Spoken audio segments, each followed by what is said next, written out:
Acho que o Robinhood, né? Não foi Robinhood que teve um grande vazamento, um security breach, assim? A gente teve, mas não são vazamentos, né? Você diz vazamento de... É de hack. Hack, então. O hack, a gente teve vários hacks bem, assim, bem expressivos. A gente teve hack na Solana, a gente teve hack na BNB. A XS também, acho que teve a hack. XS, do Axie Infinity, também foi um dos maiores que se teve. Então, essas coisas acontecem. Sim. Né? E aí, elas vão parar de acontecer quando? Quando a gente já tiver um framework, né? Assim, uma estrutura de desenvolvimento completa. No sentido, completa é difícil de falar porque sempre vai sendo desenvolvido. Sim. Mas vamos chamar de madura. Tá. Porque essas coisas mais novas, né?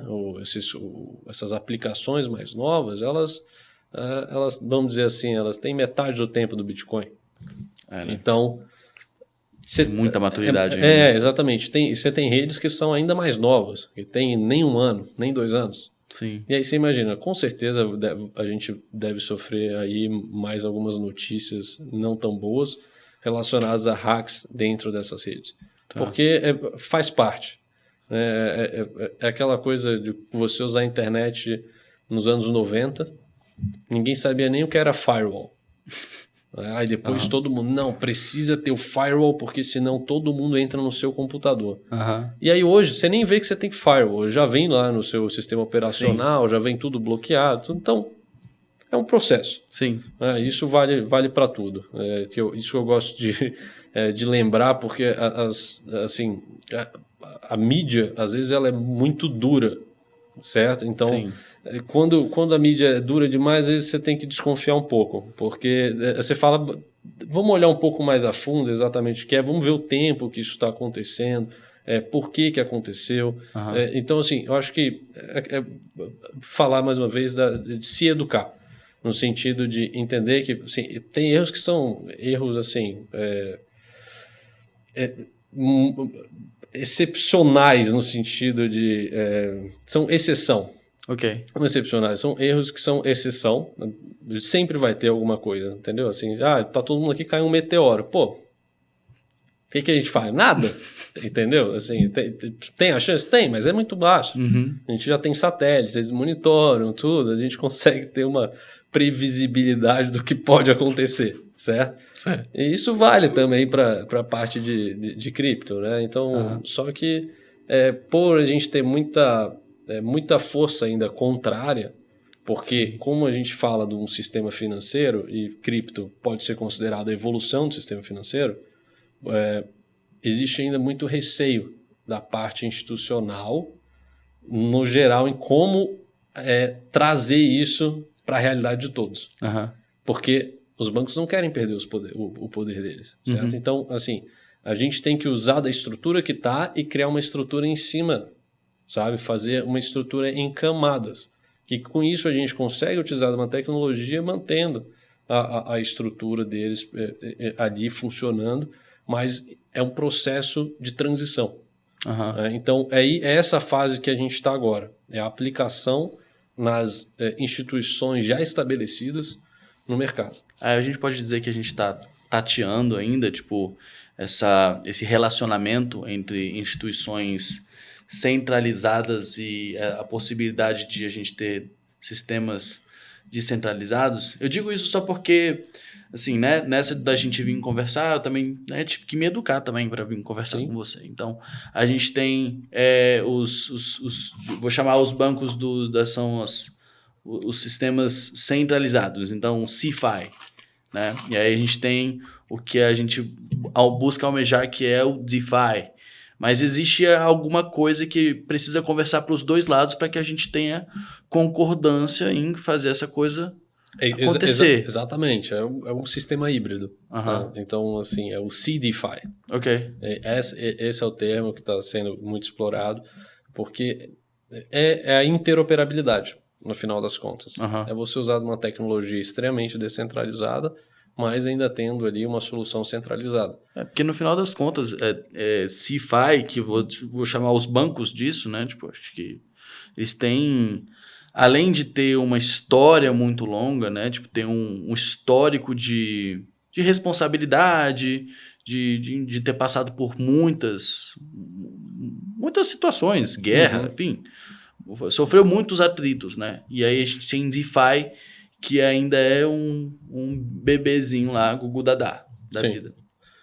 Assim, eu diria que a gente já está num passo um pouquinho mais à frente, assim, já... Chamando em toddler. É um toddler, então assim, já faz piada, sabe? Tá. Então, eu acho que a gente está nessa fase. Deixou assim antes não falava nada, agora já consegue ter uma conversa ali inicial.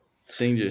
Então, seria mais ou menos isso, mas ainda precisa de um tempo para maturação do mercado. Eu vejo muito assim que é difícil quantificar, né, assim, estimar quando vai ser, porque até um ano atrás a gente não tinha o ChatGPT. É verdade. Então, é disso que eu falo. Por que é importante? Porque isso vai acelerar o desenvolvimento de tudo. E cripto não é diferente. Isso vai acelerar e muito. Provavelmente vão sair novas blockchains por conta do uso de inteligência artificial, criando uma lógica mais eficiente para rodar os sistemas. Então, assim... A adaptação pode ser que venha antes, então, a adaptação, né? pode ser que venha antes, exatamente. Essa que é a grande coisa. Por isso que eu quis trazer a inteligência artificial, porque quando a gente fala de cripto, a gente conversa muito de adoção. Ok. E a adoção é o principal fator. A partir do momento que a gente tiver tecnologias, né, que vão facilitar toda essa parte de desenvolvimento, a história é outra. Porque os produtos vão ficar prontos muito mais rápido. E agora a gente tem uma ferramenta que a pessoa pode perguntar o que é Bitcoin.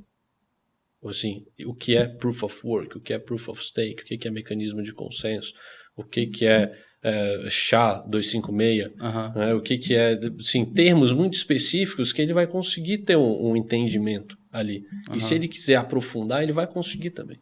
Então, ele vai tirar, vamos dizer, o receio, o medo, a vergonha de perguntar. Okay. Porque a gente sabe que isso existe. Às vezes, quando a gente não domina um assunto, você não fica à vontade de ficar fazendo muitas perguntas, de mostrar desconhecimento.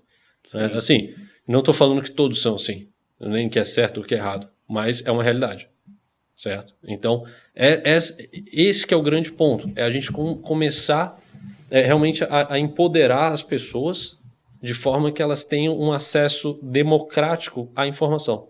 Essa é a grande diferença. E aí isso se aplica muito na parte de cripto. Porque quando a gente estava conversando, o que é o principal ponto? A gente precisa educar as pessoas para elas saberem o que é cripto. Né? Então, assim, imagina... eu consigo explicar para alguém o que é cripto, mas provavelmente a inteligência artificial ela vai explicar muito melhor. Porque ela vai ser extremamente objetiva. Ela vai, assim, o que a pessoa quiser saber, ela vai responder. Então, eu posso talvez consolidar informações que dê uma base para a pessoa perguntar mais.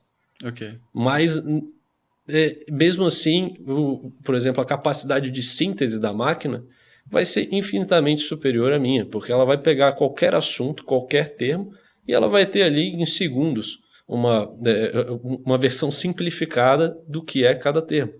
Certo? Então, isso é muito poderoso.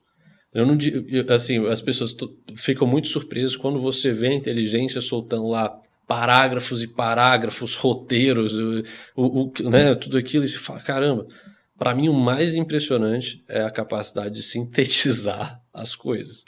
Assim, não o mais, mas uma das coisas mais impressionantes é essa. Porque é aí que você vai diminuir a barreira educacional com o mundo.